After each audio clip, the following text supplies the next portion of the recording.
If you are getting up every day and you're realizing that the tasks that used to flow easily for you now feel heavy, or you find yourself overthinking simple decisions, rewriting your email, second guessing yourself, feeling tense in those back-to-back meetings, then that's a sign that you need to shift something. Welcome to the Career Changemaker podcast, where we focus on owning your career journey and making impact through the work that you do. Whether you're looking to pivot, transition into leadership, or reimagine your career completely, this podcast is for you.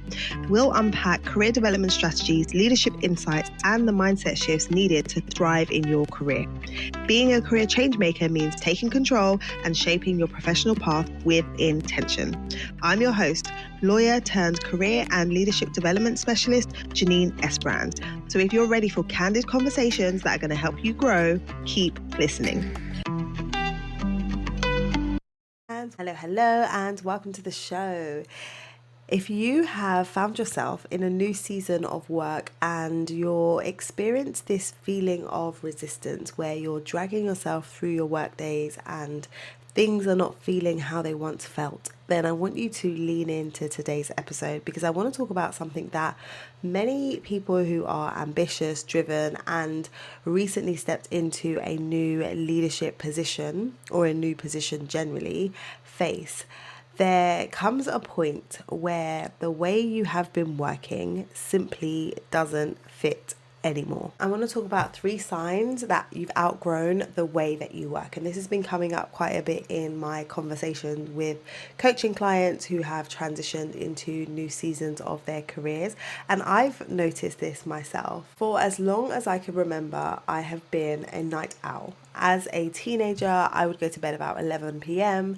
And as I grew older, I would regularly see midnight before I actually went to sleep. I found it a lot easier to get my assignments done at night and work in the evenings as I was navigating my time in college and then university. And then I went into work as a corporate lawyer. So being a night owl was very helpful. I would typically spend most of my work day liaising with colleagues and clients, responding to emails, going back and forth with people. And then once most people's work days were over around 6 o'clock, that is when I would actually start my deep work block where I could focus on drafting or reviewing documents. And that would normally be around 6 o'clock until maybe like 11. I'd be in the office often until 11 p.m. And once I had my babies and started growing my business in the margins, working after they went to bed was helpful. It was the norm. I would find that creativity flowed in the silence of the night when everyone had gone to bed and I was able to really just think. That's how things have been operating for a number of years, and it worked for me. It worked for me to go to bed late, to get maybe 6-7 hours of sleep and wake up and start my day again until recently. So I turned 40 in November, and when people say things shift when you turn 40, they are not lying. I have realized since then, over the last few months, that the way that I used to be able to just stay up late and bang out work on a daily basis for 3 or 4 days of the week and be fine, that's not working anymore. That's absolutely not working anymore. There are times now where I try to work late and my eyes and my body are just like, excuse me, no. What we're not going to do is be staying up right now. What we need to do is go to bed. So what I've realized is the way that I have been used to working, that has always worked very well for me in terms of what time of day I work and when I have the most energy, is no longer suitable for this new season of life or this new phase, right? So I am in the midst of rewriting or reforming my approach to work. When it comes to outgrowing the way that you work, it might not be a time issue for you. It might be a systems issue, or it might be a process issue, or it might be you spending too much time in one area and not enough time in others. There could be various reasons why you have outgrown the way that you work, and I want you to pay attention to it, because if you don't, you can be plowing through and continuing to push and end up experiencing frustration, burnout. You might just end up coasting along and not really thriving in your role, or feeling really overwhelmed by the to-do list that isn't getting any shorter. So let's talk about the 3 signs that you have outgrown the way that you have been working, and also talk about what you can be doing next to shift things and improve your overall experience. Number 1, you're feeling constant friction. If you are getting up every day and you're realizing that the tasks that used to flow easily for you now feel heavy, or you find yourself overthinking simple decisions, rewriting your email, second guessing yourself, feeling tense in those back-to-back meetings, then that's a sign that you need to shift something. You may be spending hours refining that slide deck, or maybe you're over preparing for that stakeholder meeting and you're in the weeds of things. You are in the weeds trying to get the things done, but that's not leaving you enough time to do the strategic thinking that is required for longer term plans or initiatives. And the thing about this is, this may have worked for you. What got you to this stage may have been your ability to be thorough and pay attention to detail. But the issue now is that you don't have time for all the things. So you don't have time to be in the weeds whilst also focusing on what you need to focus on as someone who is a leader in your space or in your organization. So the key for you right now is looking at delegating more. And I know delegation for a lot of people is a tough topic, because we sometimes just think, do you know what, it's just quicker if I do it myself. By the time I go and explain to this person how they need to do this thing and why they need to do this thing, I could have just done it myself. Yes, perhaps, but when you've got other things on, are you the right person to be doing it? Does it make sense for you to be spending your time and energy doing it, is a question that you have to ask. And when it comes to delegating, it isn't as easy as just telling someone else to do something. The primary reason why people have a hard time with delegation and give up is because they give an instruction and just expect that that is all that is required. So they tell the person what to do, the person goes and executes, comes back, and what they produced or how they executed isn't matching the expectation of the person who set the task in the first place. And this is the reason why inside of my coaching containers, I walk my clients through a tool called the delegation loop, which really shows them the key stages. There's really 4 key stages of the delegation process. And it's so important that you are making sure that you are not only telling the person what to do, but that you are providing context to them as to why this is being done, and that you are clarifying with them that they fully understood what you said, and then you are getting from them an idea as to how they're going to execute this, when they're going to execute this, and you're agreeing a time frame for it to get done. So important. Now, delegating effectively does take a little bit more time up front, but in the long run, it is going to free up time for you. So if you have tried delegation and you say to yourself, it doesn't work, people never do things the way I want to get it done. If you're a high achiever, you may have that feeling that no one's going to do it as good as you.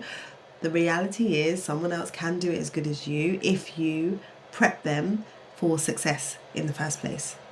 So when you step into a role or a season where you need to spend more time focused on leadership, you need to shift from the doing to the directing. Shift from the person who is taking everything on your shoulders to the person who is assessing what needs to stick with you and what needs to be delegated to someone else.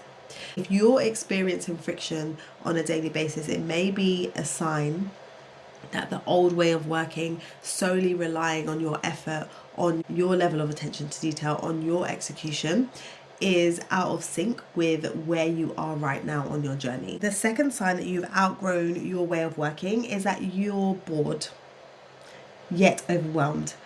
So this is really common when you have lots and lots of things to do, so many tasks to execute. You have the emails to go through, you're constantly firefighting, you've got lots of things on your to-do list, and you're busy. You're busy trying to clear the lower level admin tasks so that you can free up time to focus on the big picture thinking, the strategy, and the creative problem solving. These lower level admin tasks are probably things that you can do with your eyes closed. These are things that you've mastered, that you've learned to do over the years. So there's no longer a challenge. And if you're a high achiever, when there's no longer a challenge, it's so easy to get bored. So sometimes what people will think is, oh, I need to go and do something different. It isn't that you need to do something different if you're feeling bored. It is you have to look at, am I doing what I need to do in the right way?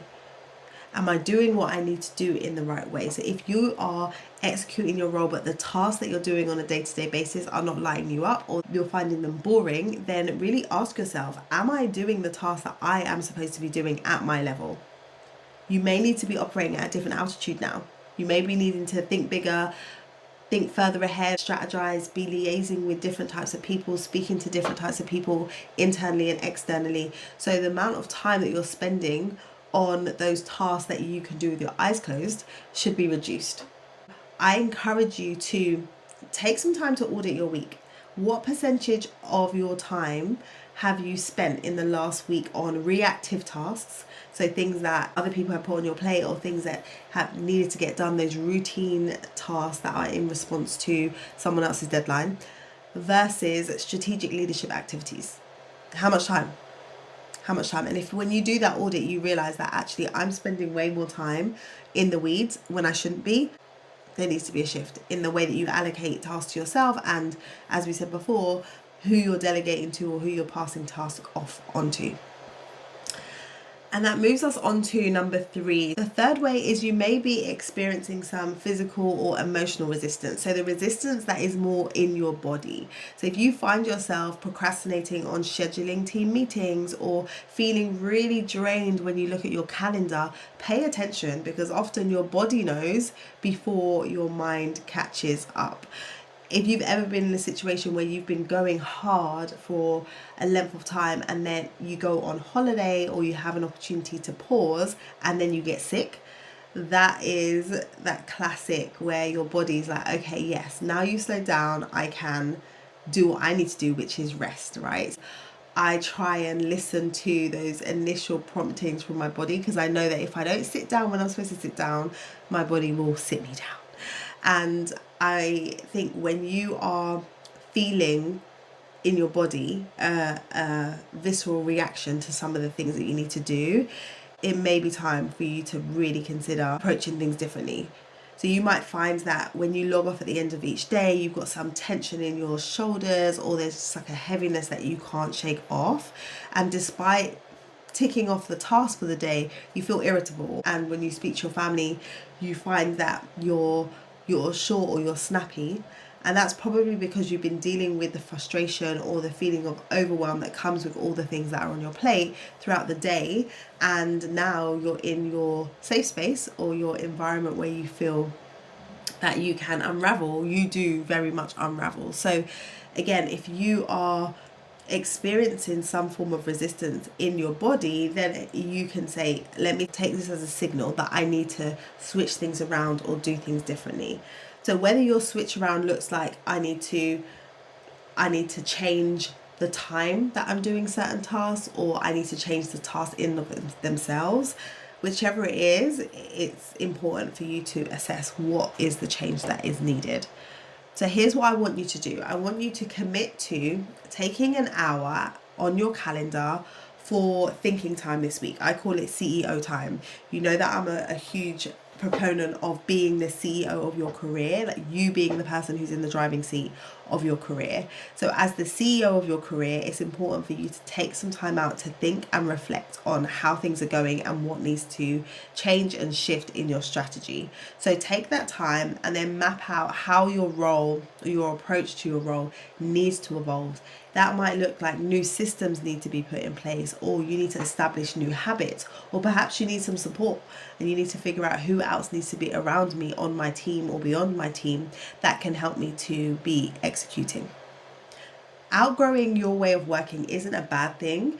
It's just time for change and it's time to level up. So if you've made the transition and you're now in a new role and position, how you showed up in your previous role, your previous environment, previous position isn't necessarily going to cut it here. So you want to make sure that you are bringing to the table the right level of energy, the right strategy, the right mindset, so that you can execute in this role and execute well. Okay, that's what I have for you today. If you are ready to explore how you can redesign the way that you work now that you've stepped up into leadership at this next level, then let's explore working together. You can head over to janinesbrand.com/coaching and you can learn more about how I support new and emerging leaders through the transition so that they can lead with impact and intention and clarity. So that's janinesbrand.com/coaching. And if you have enjoyed this episode and what we've shared today, then I encourage you to head over to your app where you listen and leave a rating and review. We need to get more reviews so that more people can listen to the show. So I would love if you could take a moment to leave a review.